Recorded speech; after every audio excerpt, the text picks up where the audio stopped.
Depuis 80 jours, vous voyez ce que c'était il y a 80 jours?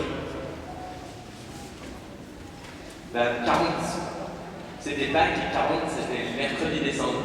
En fait, depuis 80 jours, on utilise ce livret de dimanche en dimanche, plus les fêtes, pour voir comment Jésus veut nous donner la vie du Père, la vie éternelle, une vie en abondance. On a découvert ça avant Pâques, et puis maintenant que Pâques est passé, que Jésus est ressuscité, on essaie de voir ce que ça change dans nos vies. Quelle vie nous a donné. Et on voit que cette vie nouvelle, elle est marquée par des fruits, les fruits de l'Esprit Saint. Alors aujourd'hui, c'est le fruit de l'amour. C'est un des fruits de l'Esprit. Si vous l'entendez bien, ça veut dire que c'est quelque chose qu'on ne peut pas faire sans l'Esprit. Vous voyez ce que je veux dire? Aimer de cette manière-là, c'est impossible sans l'Esprit Saint. Vous allez dire, l'amour, c'est universel. L'amour, c'est universel. Mais aimer de cet amour-là, sans la grâce de Dieu, mais c'est trop difficile. Impossible, inaccessible. Oui, mais l'Esprit nous est donné. Et donc, les fruits de l'Esprit peuvent se déployer dans notre vie. À vrai dire, dans notre vie, mais notre vie, elle vient de ce qui nous est donné par Dieu dans l'Église. Et on va voir qu'il y a un lien très fort entre l'Église et notre vie, dans la vie nouvelle. Parce que cette vie nouvelle qu'on a reçue, on l'a reçue dans l'Église. C'était au jour de notre baptême et de notre confirmation. Le jour où l'Esprit nous a été donné. Et je vous annonçais ça en début de messe, mais vraiment on découvre le sens de notre vie. On l'a entendu tout à l'heure. En fait, Jésus, qu'est-ce qu'il fait pendant 40 jours? Vous l'avez entendu dans la première lecture. Il parle tout simplement du royaume de Dieu. Il explique aux disciples ce qu'est le royaume de Dieu. Il leur explique tout. C'est une vie nouvelle. Dans le royaume de Dieu, on fait la volonté de Dieu, on suit les règles de Dieu, et on arrive à aimer comme Dieu. Alors, on a envie d'en savoir plus. Et en fait, les apôtres, eux, qui ont reçu cet enseignement, eh bien, ils partent avec un feu incroyable, et ils comprennent une chose, c'est que le but de notre vie, c'est d'annoncer la bonne nouvelle, de vivre et d'annoncer la bonne nouvelle de Jésus-Christ. Le but de notre vie, c'est de vivre l'Évangile et de l'annoncer. Donc, voilà, notre vie nouvelle, vous voyez, elle a un sens. J'ai repris petit signe qu'on a déployé, dites-le au monde. La croix de Jésus, c'est tout l'amour que Dieu a pour nous. Et bien ça, on a envie de le dire et de le redire à tout le monde. En fait, vous voyez, notre vie elle a un sens parce que à ce moment-là, tout particulièrement à l'Ascension, on découvre un des aspects forts de l'amour. C'est que l'amour est communion, et pas fusion. Autrement dit, si Jésus, il s'en va pas, nous on ne peut pas vivre.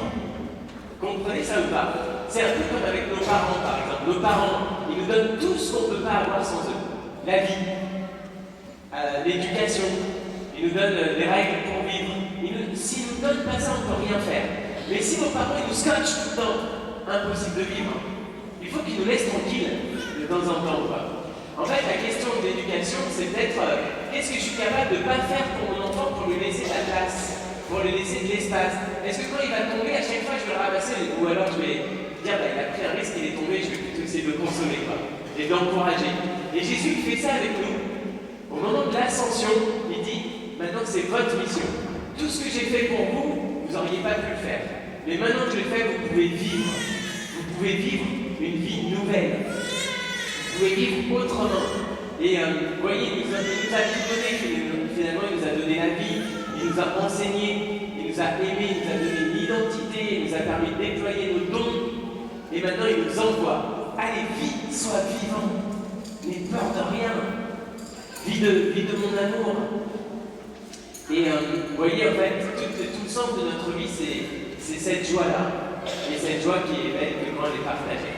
Alors, je vais continuer maintenant en déployant ce qu'il y a sur votre livret, donc en haut et tout en bas. Et si vous voulez prendre des notes, c'est possible à l'avant-dernière page du livret. Comme ça, vous pouvez garder des traces de ça. Parce qu'en fait, notre vie nouvelle, donc vous voyez qu'elle a un but, vivre et annoncer l'Évangile. Vous pouvez le remplir, ça. Non, je dis ça parce qu'en fait, la plupart de nous, on n'annonce pas l'Évangile. On essaie plus ou moins d'en vivre, mais pas de l'annoncer. Or, c'est le but de l'Église, c'est le but de notre vie chrétienne, c'est d'annoncer cette bonne nouvelle.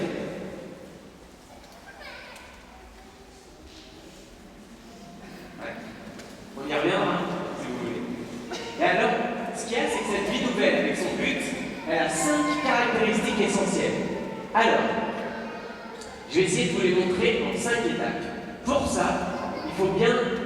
Alors, il faut me suivre, hein. Attention Clément, je te dirai. Donc, vous voyez qu'ici, on a droit aux dernières paroles de Jésus. Franchement, les dernières paroles de quelqu'un qu'on a aimé, ce n'est pas les plus importantes. Si vous allez dire un dernier mot à vos enfants, vous n'allez pas choisir les mots les plus intenses, les plus importants. Et bien là, on a eu droit, dans les Actes des Apôtres, aux dernières paroles de Jésus, chapitre 1, verset 8.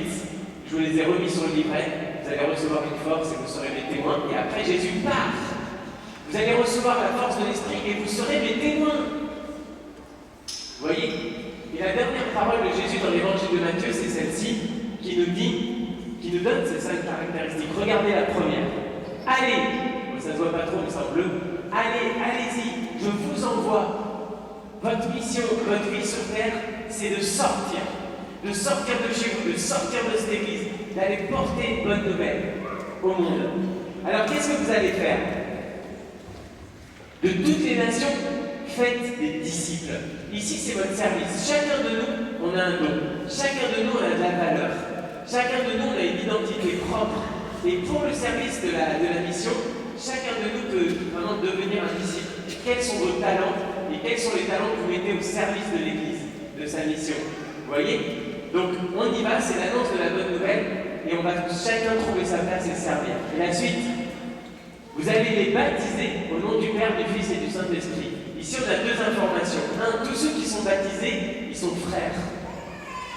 Ça ne veut pas dire que les autres ne sont pas nos frères, mais on découvre que les autres sont nos frères parce que nous, ici, on découvre ce qu'est la fraternité. Et pourquoi c'est si important? Parce que ce Jésus qui nous parle, c'est le Fils. C'est Dieu lui-même. Oui, c'est Dieu qui est en train, c'est Dieu en son Fils, c'est Jésus qui est en train de nous dire ça. Vous êtes frères dans le baptême, vous êtes frères et sœurs. C'est par votre fraternité que vous pourrez annoncer la bonne nouvelle. Et l'annoncer, ça permet à d'autres de devenir frères et sœurs. C'est une vraie famille ici. Après, ça donne quoi? Apprenez-leur à observer tout ce que je vous ai commandé. Il faut les enseigner. Par exemple, quand vous faites des enfants, quand vous avez des neveux, des nièces, quand vous avez une marraine, un papa, un filleul, et bien vous devez leur enseigner des choses pour qu'ils ressemblent à Jésus. Pour que leur vie ressemble vraiment à celle de Jésus. Donc l'idée c'est de jamais s'arrêter de grandir dans la foi. Ensuite, et moi je suis avec vous tous les jours jusqu'à la fin du monde. Et ça c'est la source de notre amour pour Dieu, de notre prière, de notre louange, c'est que Dieu est toujours là, on peut toujours s'appuyer sur lui. Quoi qu'il se passe dans notre vie, si c'est pour la mission que nous vivons, si c'est pour vivre l'évangile, on peut tout lui demander. Eh bien regardez, du coup on a trouvé 5 caractéristiques. Ici je vais vous déployer. Alors tu attends un peu. Et donc on a ici, ça se voit vraiment plus bien, j'aurais dû choisir d'autres couleurs. Donc on a, c'est mieux sur les écrans latéraux, alors voilà, vous pouvez en profiter, ceux qui sont à droite et à gauche. Donc on trouve ici la fraternité du baptême, la louange de Dieu, notre amour parce qu'on se souvient de tout ce qu'il a fait pour nous, la croissance spirituelle, on n'est jamais fini de ressembler à Jésus, le service de l'Église et de sa mission, et le but de notre vie, l'annonce de la bonne nouvelle. Et si je les ai remises là, c'était pour vous montrer le cercle, vous voyez, la fraternité, on l'a en jaune ici, elle nous permet de louer Dieu, de nous former, de croître, de servir et d'annoncer la bonne nouvelle. En fait, si vous voulez avoir une vie chrétienne, une vie nouvelle, il suffit de chercher l'équilibre de ces 5 choses. Ça se passe comment dans votre vie? Dans votre vie chrétienne? Vous en êtes où? C'est la dernière question, vous avez vu dans le livret? C'est la dernière question, donc vous les avez de nouveau. Nous pouvons vivre l'évangile quand nous veillons à garder l'équilibre entre la fraternité, la louange de Dieu, la croissance spirituelle, le service dans l'église et l'annonce de la foi. Mais il arrive que nous vivions mieux certains des objectifs que d'autres. Vous en êtes où, vous? Si vous voulez vivre l'évangile, il faut essayer de garder l'équilibre entre tout ça. Mais c'est vrai aussi dans l'église, c'est pareil dans l'église. C'est important pour nous de structurer notre église en fonction de l'évangile. Alors le dernier point maintenant, c'est que c'est tout simple ça. En fait, par le baptême, on dit qu'on est configuré à Jésus, on ressemble à Jésus. Et dans la lettre aux Éphésiens, on disait que nous sommes le corps du Christ. Nous sommes comme Jésus. Et donc, ici, c'est important pour nous de chercher à garder, comment dire, tout l'évangile. C'est-à-dire, si on ressemble à Jésus, si on veut vraiment vivre de la vie de Jésus dans notre église et dans notre vie, c'est important de revenir à l'évangile et de se dire comment moi, comment dans ma famille, comment dans mon église, je vis cette vie nouvelle. Est-ce que je garde le but, annoncer la bonne nouvelle, vivre la joie de l'évangile et la partager? Est-ce que je garde ça dans ma vie? Est-ce que c'est ce qui fait vibrer mon cœur? Et la deuxième chose, comment je garde l'équilibre entre ces 5 dynamiques, ces 5 objectifs qu'il y a dans l'évangile? J'en suis où je vais vous laisser avec cette question toute simple. J'en suis où de la fraternité, de ma vie de prière, de mon amour pour Dieu? Est-ce que je me souviens de tout ce qu'il a fait pour moi? Est-ce que c'est la source de tout réconfort, de toute paix? J'en suis où de ma croissance? Est-ce que j'ai continué à lire, à réfléchir, à apprendre? Est-ce que je lis la Bible ou pas? Est-ce que j'en ai marre de lire ce livre? Est-ce que j'y arrive pas tout seul? Dans ces cas-là, quels moyens je vais prendre pour ça? Est-ce que j'ai trouvé ma place dans l'Église? Même si c'est une demi-heure par an, est-ce que j'ai trouvé ma place? Est-ce que dimanche, je vais aider la fête de Saint-Jean-Baptiste le matin ou autre chose? C'est simple, c'est vraiment simple. Et vous voyez, est-ce que vraiment je prends les moyens d'annoncer la bonne nouvelle et à qui? Et cette nouvelle, cette bonne nouvelle, elle n'a pas d'âge. Regardez par exemple, il y a des enfants, ils pensent qu'ils sont trop petits pour faire des choses. Mais par exemple, là, tu vois devant moi Natacha, par exemple, Théodore, ils ont déjà servi la messe, comme ceux qui sont là. Ou alors Fleur. Elle n'est pas si grande que ça, Fleur. Elle joue déjà de la percussion. Peut-être qu'il y en a qui jouent de la musique parmi vous, qui sont dans technique, je sais pas, à la vidéo. Tout le monde peut trouver sa place. Partager la bonne nouvelle, tout le monde peut dire j'étais à la messe de l'Ascension, voilà ce que j'ai entendu, voilà ce que j'ai reçu, voilà la joie que me donne Dieu. Mais le mieux pour en parler, c'est que ce soit vous qui preniez la parole. Et c'est pour ça, dans quelques minutes, je vais laisser dire à la petite comment est-ce qu'elle vit tout ça. Peut-être qu'on peut prier. Je vous ai mis quelques mots qu'on peut mettre à l'écran. Vous pouvez les faire vôtres et comprendre la phrase qui manque. Vous voyez, la volonté de Dieu, parfois on dit, Seigneur, je veux faire ta volonté. Et on se dit, mais c'est quoi la volonté de Dieu? Comment je discerne la volonté de Dieu? Mais elle était là, elle était dans les textes d'aujourd'hui. La volonté de Dieu, c'est qu'on vive l'évangile. C'est qu'on vive l'évangile, qu'on vive de lui, qu'on vive une vie nouvelle, qu'on puisse vraiment grandir dans toutes les dimensions de notre vie chrétienne, qu'on lui ressemble. Telle est la volonté de Dieu.